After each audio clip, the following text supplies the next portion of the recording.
صباح او مساء الورد على حسب ردود ليك. اهلا بيكم في حلقه جديده من قناه A to Z شريف ندى، برنامج لقطات ذهبيه من التاريخ الاسلامي. النهارده هنتكلم عن هلق الصحابه.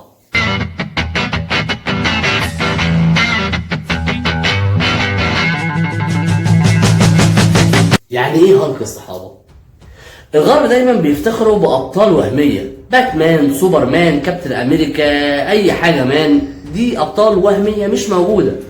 بس لما نرجع للتاريخ الاسلامي انت هتلاقي عندك ابطال حقيقيه زي سيدنا خالد بن الوليد، سيدنا حمزه بن عبد المطلب، سيدنا ابو دجانه. بطل النهارده هنتكلم عن سيدنا الزبير بن العوام. انا اقل واحد يتكلم عن الزبير بن العوام، لان سيدنا الزبير بن العوام واحد من 10 المبشرين بالجنه وليه صولات وجولات كتيره جدا. بس النهارده هنتكلم في كذا نقطه بس من حياه سيدنا الزبير بن العوام.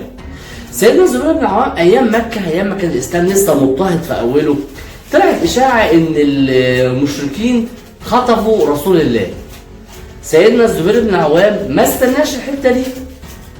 سيدنا الزبير بن العوام اول ما عرف ان الرسول عليه الصلاه والسلام اتخطف، اول واحد سل سيفه في الاسلام، خد سيفه ومشي بيجر وراه كده لحد لما يشوف ايه الحكايه دي، عشان انا هطلع احرر الرسول عليه الصلاه والسلام. وبالفعل مشي رايح متوجه للكفار لحد لما قابل سيدنا النبي في نفس وشه. سيدنا النبي قال له انت رايح فين؟ فقال له انا سمعت ان المشركين اخذوه، فانا كنت طالع ان انا احاربهم علشان ارجعك تاني.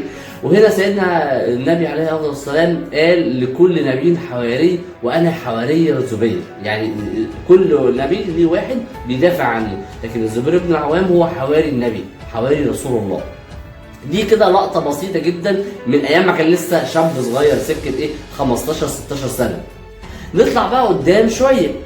الصحابه عليه الصلاه والسلام لما كانوا بيقولوا نجدة الصحابه ثلاث، يعني لما الصحابه بيحبوا يستنجدوا بحد ساعه المعركه كانوا ثلاثه.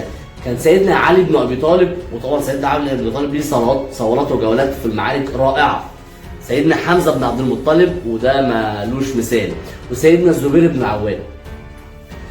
سيدنا الزبير بن العوام في غزوة تانية اللي هي كانت غزوة مع الفرس، كانت اسمها غزوة اليرموك. لما اشتدت الحرب في غزوة اليرموك، الجم شوية من الصحابة كده راحوا سيدنا الزبير بن العوام قالوا ايه؟ ألا تشد فنشد معك؟ يعني اما دي نطلع طلعة كده. يعني ايه الكلمة دي؟ أي جيش بيبقى ليه حامل الراية أو القائد، ودول ما بيبقوش في أول الجيش، بيبقوا مثلا في نص الجيش أو ورا خالص ومحميين بناس. ليه؟ لأن حمل الراية لو وقع الجيش بيتبعتر بيتفكك، والقائد لو وقع الجيش بيتفكك جدا. فالصحابة قالوا له تعالى كده نطلع طلعة نضرب حد منهم. سيدنا الزبير بن العوام يقول لهم إن شهدت لكذبتم، يعني لو أنا طلعت أنتوا هترجعوا ورا، مش هتعرفوا تعملوا اللي أنا بعمله. وبالفعل خدهم ودخل اخترق في وسط الصفوف علشان يجيب حامل راية وقتله لوحده، ما جابش حد معاه. هم طبعا كانوا رجعوا ورا، سيدنا الزبير بن العوام ما بيهزرش، دخل جاب حامل الرايه ورجع تاني. وفي غزوه تانيه بقى كانت لما كانوا بيفتحوا مصر في حصن الشامبليون، في حصن انا اسف حصن بابليون. في حصن بابليون ده كان حصن كبير جدا، ليك ان انت تتخيل ان هو بيبقى حصن الناس قاعده من فوق بيرموا بالسهام والمسلمين واقفين تحت بيتقوا السهام ويحاولوا ان هم يفتحوا الحصن. اللقطه دي بقى بتحصل في الافلام بس، لكن هنا حصلت في الحقيقه. ايه اللي حصل؟ سيدنا الزبير بن العوام لما شاف اشتد القتال جدا ومش عارفين يفتحوا حصن، راح جاي قال لهم ايه؟ قال لهم احنا هنجيب سلم وانا هقف على اول السلم من فوق، وانتوا هترفعوني هترموني فوق عند سور الحصن. طبعا انت لما هتطلع فوق في كده 10 15 واحد اللي هم بيرموا سهام انت هتقابلهم، وانت نازل عشان تفتح باب الحصن هتلاقي اكتر من 30 جندي انت هتقابلهم. فالصحابه كانوا بيقولوا له انت عارف انت هتقابل ايه فوق؟ قال لهم نعم انا عارف انا هقابل ايه فوق. انت عارف انت هتقاتل كام واحد لحد لما تنزل؟ ايوه انا عارف انا هقاتل كام واحد لحد لما تنزل. قال لهم اول ما كبر اعرفوا ان الباب اتفتح وهجموا عليه.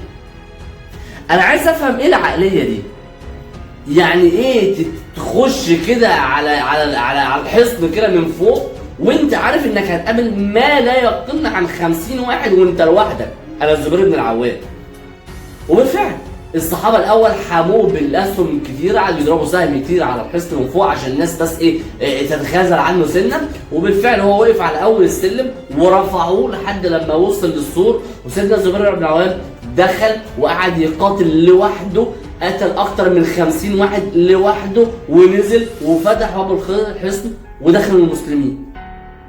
اللقطه دي لوحدها ما تتعملش غير في الافلام فعلا، لما تشوف كابتن امريكا او تشوف هالك او تشوف، لكن ده فعلا ده هالك الصحابه.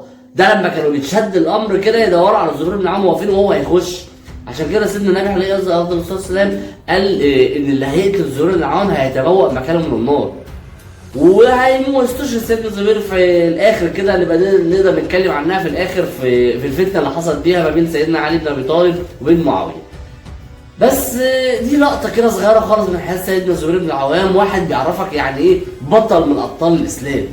احنا عندنا فعلا ابطال حقيقيه، عندنا سيدنا خالد بن الوليد ما اتهزمش في معركه، عندنا سيدنا حمزه يوم ما اتقتل من الوحشين ومن ظهره.